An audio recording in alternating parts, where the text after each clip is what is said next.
And America started over again last week, well, politically speaking anyway, and that means a new day for the White House press corps and one of its representatives, Bill Koenig. He has been a frequent radio guest here, conference speaker. He plans on being a bit more visible in the Trump press corps. I've got lots of questions for him. Bill Koenig, welcome back to Understanding the Times Radio. Thank you, Jan. Bill, you said to me that Donald J. Trump is more open to the issues that are important to true Bible-believing Christians. You said even more open than, for instance, George W. Bush. Now, I find this intriguing because we don't even know that Donald J. Trump is a Christian at this point.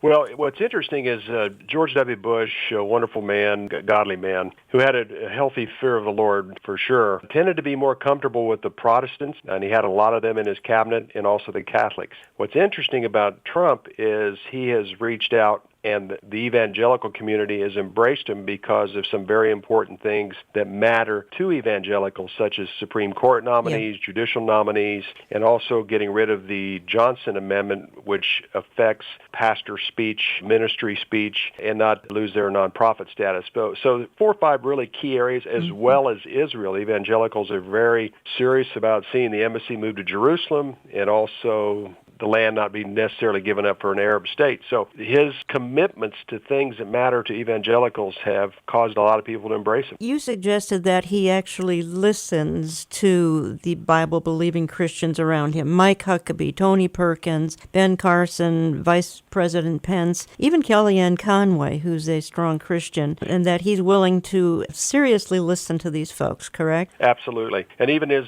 cabinet appointees and those that have been approved, very strong evangelical base.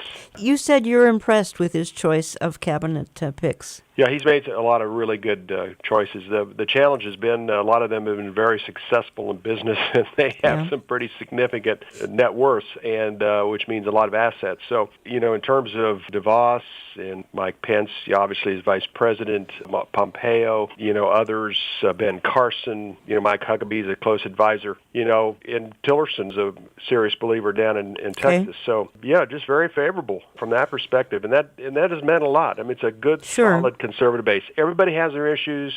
Anybody that's been in the business world or whatnot, there's a little bit of a history, but they're very solid people. Well, we have our issues from the past 8 years, and let me just comment here and get your response, because we have to be realistic, I think, and look at the world realistically, and it's in chaos. We have got the Middle East literally on fire. We've got Europe destabilized thanks to immigration and other Islamic issues. We've got Iran poised to nuke the world, and we don't know what the intent of Iran is at this point. Russia is on the prowl. China is. North Korea has an insane leader. Everything is destabilized because America would not lead for the last 8 years, and there are consequences to that. And my conclusion is the world is really ready for a global leader, and I don't mean Donald Trump. I mean a single global leader. Well, what you mentioned there, Jan, it sounds like the pages of the prophecy, sound like Isaiah, Jeremiah, Ezekiel, the things that they warned about in the final days, the alignment of the nations, Russia, Iran, Turkey, Egypt, Syria. These are final day nations. The European Union, hanging on by a thread, they're wanting to be more and more involved. A lot of concern over Russia's move into the Middle East, especially with this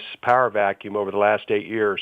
So the alignment has accelerated during our last 2 presidents. And this president is providing a very strong defense group with Mattis and Flynn and Pompeo and National Security Advisor McPartland, who's going to Assistant National Security Advisor. She has a great understanding of the Middle East. So we have people that are pragmatic. They're going to face the things and issues that you have spoken about and that I have. But what's interesting for us as believers is we continue to see this alignment of final day nations, and it's going to be very interesting to see how this new president handles those situations in the Middle East that are at a very volatile period. But we're not going to lead from behind any longer, correct? No, that's exactly right.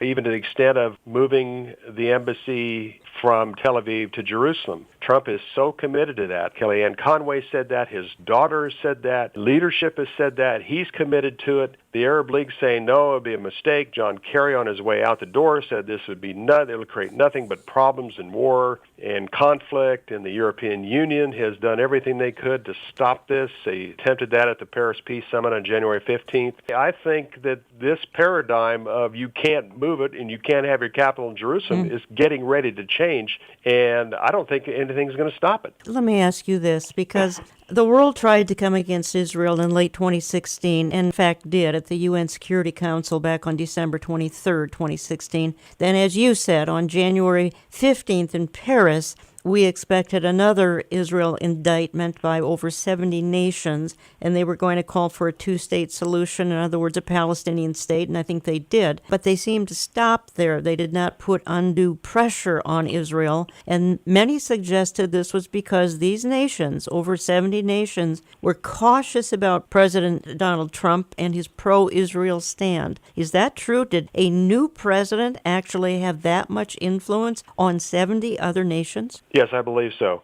They have been so adamant and strong and outspoken about, number one, is the December 23rd UN Security Council passing Resolution 2334, and the outcry and the expressed emotion here in America by both Democrats and Republicans, Jews and Gentiles, about that horrible resolution that the United States could have vetoed and didn't. I think that caused, John Kerry to say, we need to water this down a little bit. And plus some of the statements from Trump and his staff about don't push this, because if you push this, it's only going to make the situation worse.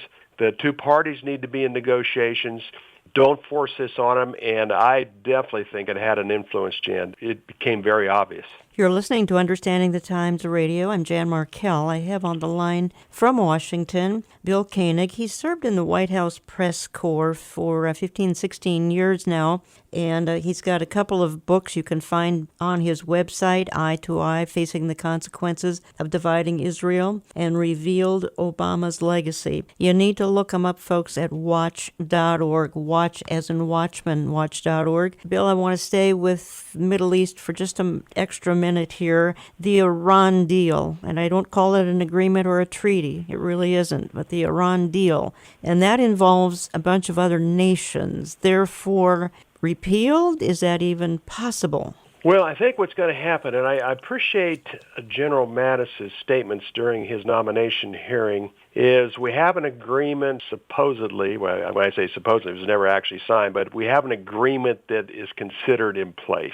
And he said what we need to do rather than throw that agreement out is make sure that if there's any violation, that Iran will be held accountable. The good news is Mattis, General Flynn, Congressman Pompeo, head of CIA now, these folks really understand the true nature of Iran. They know their agenda. They know what they're up to. They've had to confront them. So I see, as much as anything else right now, is holding Iran fully accountable. And if they don't, because the Congress is ready to put more sanctions on Iran. I mean, they are ready and put right before the end of the year, put something of some sort in place. Don't know all the details, but as far as stronger and more meaningful sanctions, this is the administration that will do that. But first of all, I think handling it wisely and diplomatically that way. And Iran never fulfills anything they agree to. So that's not going to happen. So what that will do, Jan, will lead to some much greater, stronger sanctions from the White House and also from Capitol Hill. I'm going to put you on the spot here just a little bit, Bill Koenig, and because I'm quoting your colleague, Bill Wilson, and he writes for your newsletter. And folks, that's Koenig's Eye View from the White House. You sign up for that online. It's an e-newsletter. Sign up at watch.org. Bill says this. He says there is a clear and present danger facing Trump and the American people. He says globalists, Marxists, Islamists, and others are attempting to overthrow, or at the very least, undermine the Trump presidency. They are seeing that he will not play nice like former administrations. He suggests Bush's, Clinton's, and Barack Obama's administration. I agree with Bill Wilson, Bill Koenig. The globalist agenda has been thrown off course. For some reason, God intervened and seems to be saying, I'm not sure, maybe be saying there's more time left, but this one world globalist agenda has, between Brexit and Donald Trump, has been thrown off course. Absolutely. They're in total shock. They cannot believe what has happened. doing. George Soros, the weekend after the election, had a 2-day event here in Washington, D.C. with some of the big fundraisers or financial people that are behind the George Soros, the Open Society, the Global One World Order people here in Washington, D.C. to strategize for their next move. And part of that is their help from the Hollywood community as well as the 85 to 90% of the media that's totally in the tank with these liberal, socialist, humanists. And first of all, they're dealing with the shock. They're still coming out of shock, and right now they are losing their turf, and they fought hard for this through their manipulation for years. So this is going to be a conflict, and that's why our new president and vice president and their cabinet need prayer. I mean, this is a battle. This is a war. This is a conflict. You know, the president is unpredictable, but I tell you what, I am pleased with the people he has selected to represent him, and he has shown a willingness to listen to him. If they don't agree with him on Russia and other matters, he will listen. So just the fact he made good selections is very encouraging going forward. But this battle, and I'm seeing it day in, day out with the White House media, they're going to do everything they can. They can't contain themselves or help themselves. Yeah. And it's going to be a difficult time, much, much more challenging for Trump than it was for George W. Bush, who they were after every single day.